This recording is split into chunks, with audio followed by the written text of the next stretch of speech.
आप सबों को जय मसीह की। श्रोताओं, सबसे पहले इस नए साल 2024 की हार्दिक बधाइयों को स्वीकार करें। परमेश्वर पिता से मेरी प्रार्थना है कि इस वर्ष परमेश्वर आपकी अनुत्तरित प्रार्थनाओं का उत्तर दे, आपके मन के मनोरथों को पूरा करे और ये वर्ष आपके लिए बहुत ही आशीषमय, बहुत ही मंगलमय हो, ऐसी मैं कामना प्रकट करता हूँ। आप में से हर एक को परमेश्वर बहुत आयत के साथ आशीष दे। धन्यवाद करता हूँ निरंतर इन पॉडकास्ट्स को सुनने के लिए। और जैसा हर बार मेरा अनुरोध होता है, इस बार भी होगा, और वो ये है कि यदि आपको इन पॉडकास्ट्स के द्वारा आशीष मिलती है तो अवश्य आप इसे अपने मित्रों से भी साझा करें। मैं हूं आपका मित्र अजीत होरो। मित्र, आइए आज के मनन की ओर चलें। और आज के मनन के लिए जो विशेष पद मैंने लिया है वो पाया जाता है लूका रचित सुसमाचार, उसका 8वां अध्याय और उसका 24वां पद। और यहाँ पर ऐसा लिखा है, तब उन्होंने पास आकर उसे जगाया और कहा, हे स्वामी, हम नाश हुए जाते हैं। तब उसने उठकर आंधी को और पानी की लहरों को डांटा और वे थम गए और चैन हो गया। मित्रों, आप समझ गए होंगे कि मैं कहाँ से इस समय इस पद को संदर्भित कर रहा हूँ। इस घटना को हम बचपन से ही जानते हैं। संडे स्कूल से ही इस घटना की चर्चा हम लगातार करते रहे हैं और मुझे विश्वास है कि इस घटना का पूरा विस्तार आपको पता है। लेकिन आज इसी बात को हम बहुत ही नए सिरे से हम इस समय यहाँ पर देखेंगे और हम में से हर एक को परमेश्वर में विश्वास करता हूँ कि बहुत आयत के साथ वो आशीष देगा। मित्रों, बहुत बहुत धन्यवाद करता हूँ इस समय के लिए। और आइए इस समय हम इस घटना की ओर आगे चलें। इस घटना को हम जानते हैं कि इस प्रकार से लिखा है कि जब आंधी आने लगी तो यीशु मसीह के बारे में लिखा है कि वो नाव पर सो रहा था। मैं अक्सर कई बार आश्चर्य करता हूँ, और ये आश्चर्य करना स्वाभाविक भी है कि जब इतनी बड़ी आंधी आ रही है, नाव पर लहरें लग रही हैं, नाव बुरी तरह से डगमगा रही है, इज़ इट पॉसिबल कि कोई व्यक्ति बेपरवाह होकर के इस प्रकार से सोता रहे? ये बिल्कुल पॉसिबल नहीं है। लेकिन मेरे मित्रों, वचन बताता है कि वो नाव के पिछले हिस्से पर, गद्दी पर वो सो रहा था। और उसी के बाद की ये घटना है कि उन्होंने, उसके चेलों ने उसे उठाया और कहा, हे स्वामी, हम नाश हुए जाते हैं। यानी जब तक चेलों ने नहीं उठाया तब तक यीशु की नींद भी नहीं खुली।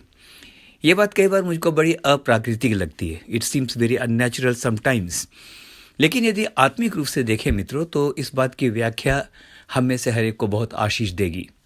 और इस बात को हम इस प्रकार से भी सोच सकते हैं, Jesus had the sleep by faith. वो एक विश्वास की नींद सो रहा था, विश्वास की नींद। ये शब्द बड़ा अजीब सा लगता होगा, लेकिन विश्वास की नींद कहने से मेरा अर्थ ये है कि वो इस विश्वास के साथ सो रहा था कि या आंधी आए या तूफान आए या कुछ भी क्यों ना हो, जब मेरा पिता मुझ पर अपनी नज़रें लगाए हुए है, मेरा पिता जब मेरी देखभाल करता है, तो मैं जानता हूँ कि कुछ भी क्यों ना हो, मैं अच्छी तरह से जानता हूँ कि मेरा कुछ नहीं बिगड़ेगा। मित्रों, इस नए साल में परमेश्वर चाहता है हम भी विश्वास के साथ अपने जीवन की इस नई यात्रा को आरंभ करें। विश्वास की नींद, इट इज़ समथिंग वंडरफुल। विश्वास के द्वारा जगना मैंने सुना है, लेकिन विश्वास के द्वारा सोना, I think it's a very new concept. और मैं इस समय उस गीत को याद करता हूँ, लेटा रहूँगा कश्ती में मैं, तूफ़ानी हवा घबराए भले, पानी पे चल के आएगा वो, वही है यूं बचाता। मेरे मित्रों, इसी घटना को कुछ और गहराई से समय देखते हैं। मैंने पद 24 से कोट किया था। यदि आप 22 में आएंगे तो वहाँ पर लिखा है, यीशु ने कहा कि आओ झील के पार चलें। यानी आंधी तूफान आने से पहले ही उसने इस बात की घोषणा कर दी थी कि हम झील के पार जाएंगे। उसका ऐसा कहना मात्र अपने आप में एक डिक्लेरेशन था कि हम इस झील को पार कर लेंगे या इस झील के पार हम पहुंच जाएंगे। हाँ मित्रों, लेकिन मैं समझता हूं कि चेलों ने इस बात को ध्यान नहीं दिया कि यीशु ने तो कहा था कि आओ हम झील के पार चलें। जब यीशु ने आश्वासन दिया है तो कितनी भी आंधी क्यों ना आ जाए, हम डूब नहीं सकते।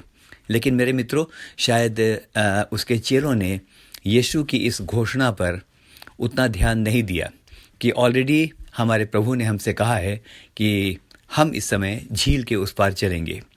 अगर उन्होंने ये विश्वास किया होता तो वो ये सोचते, जब प्रभु ने इस बात को कहा है हम पार चलेंगे तो हम पार चलेंगे, हमको प्रभु वहाँ तक लेकर के चलेगा, आंधी आए या तो तूफान आए। तो मित्रों, इस नए वर्ष में इस समय एक नए आश्वासन के साथ आइए आगे बढ़ते हैं कि जब उसने कहा है मैं तेरा परमेश्वर तेरे साथ साथ निरंतर चलता रहूँगा, जब उसने कहा है मत डर क्योंकि मैं तेरे साथ हूँ, तो मित्रों विश्वास के साथ हम इस बात की घोषणा करें, इस नए साल में हम विश्वास के साथ आगे बढ़ेंगे, क्योंकि लिखा है जिसने हमें बुलाया है, हमारा बुलाने वाला सच्चा है और उसकी प्रतिज्ञाएं हाँ और आमीन के साथ हैं। अंत में कुछ बातें और आपके सामने रखना चाहूँगा, उसके बाद समाप्त करूँगा।